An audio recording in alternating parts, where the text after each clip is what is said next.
Ang sabi nila, lumabas ka kagabi. Pinuntahan mo yung detective? You should go to the hospital. Get an x-ray.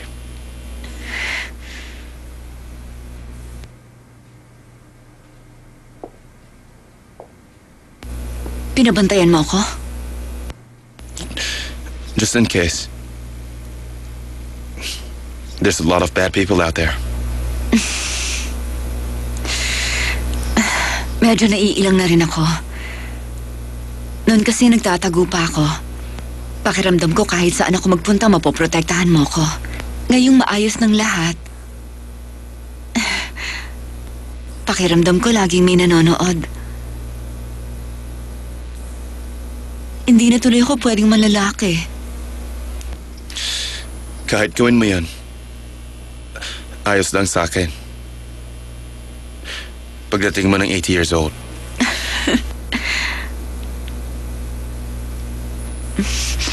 Labas tayo ngayon? Saan pupunta?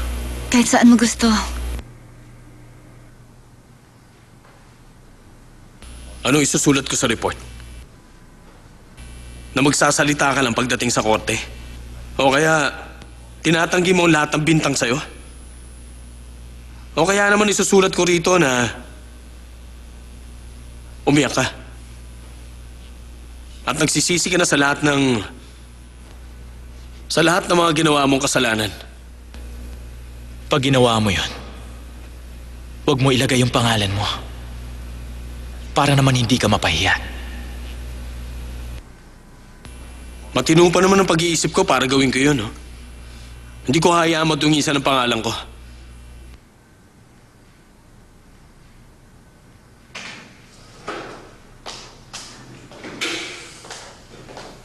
Bakit?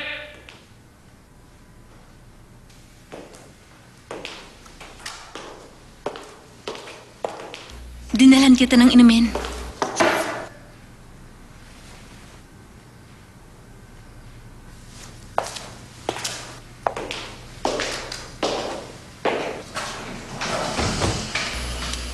Kung isa ka nga tunay na detective, hindi ka magpapaloko kahit kanino. Kung sanay kang mabuhay sa kasinungalingan, tandaan mo, hindi mo maitatago ang katotohanan. Karapatan mo ipagtanggol ang sarili mo hanggang sa lumabas ang totoo. At isa pa, may karapatan kang kumain ng beef stew. Ako na order, ha? Di ba ngayon ako dadalhin sa husgado? Malaki ang pagkakaiba namin sa husgado. Kakaiba ang pagtrato nila sa mga katulad mo. Pag umarap na ako sa korte at nahusgahan na ako, wala na akong magagawa. Detective ka nga talaga. May alam ka sa simpleng proseso.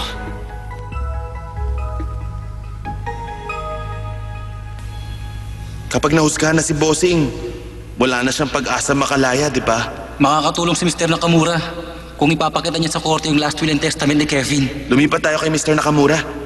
Wala naman talaga tayo napala kay Jiwoo eh. Sa tingin mo, tama yun?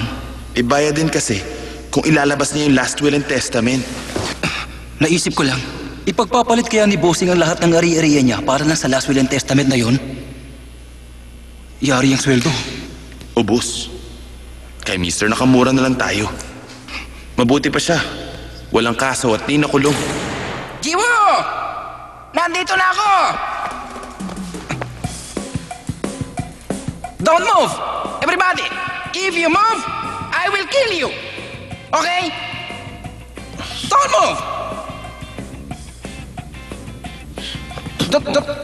Don't move! Sino ka? Ang sagwa na suot mo. James, go! Wala kang kwenta, utak biyak. Isa lang kailangan ko. Si Jiwoo. Nakita nyo?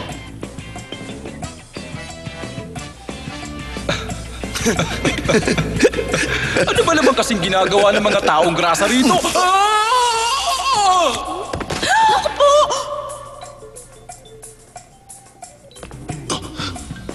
Si Jiwoo, ilabas nyo. Sino ka ba? Nakita mo yung painting? Sino ka muna? Ako? James Bong lang. James, ano uli? Southeast Asia President ng World Detective Association. Kayo pala, sir.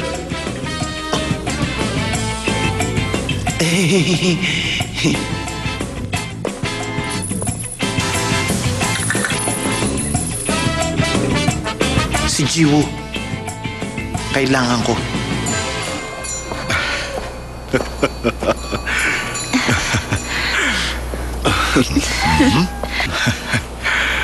Pwede po. Uy, ang cute. Yung detective, hindi niyo ba kasama? May inaasikaso po. Say hello. He's the monk I told you about. Kumusta po? Kumusta ka? Pagpalain ka nawa.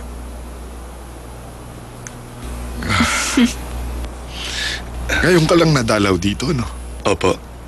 Kung ganun, halika, sumama ka sa akin.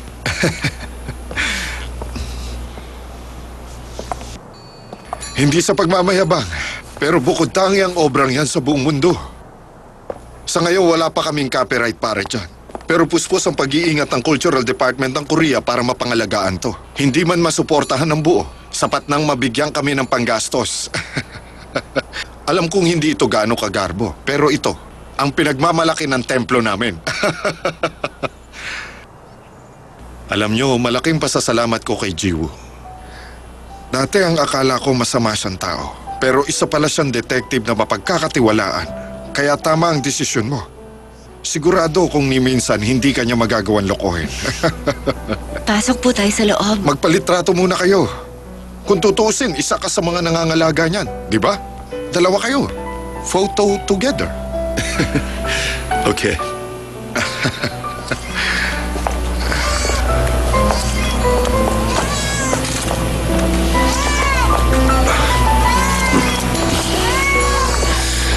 Smile. Bakit ba nakasimangot ka? May pinoproblema ka ba, iha, ha? Okay.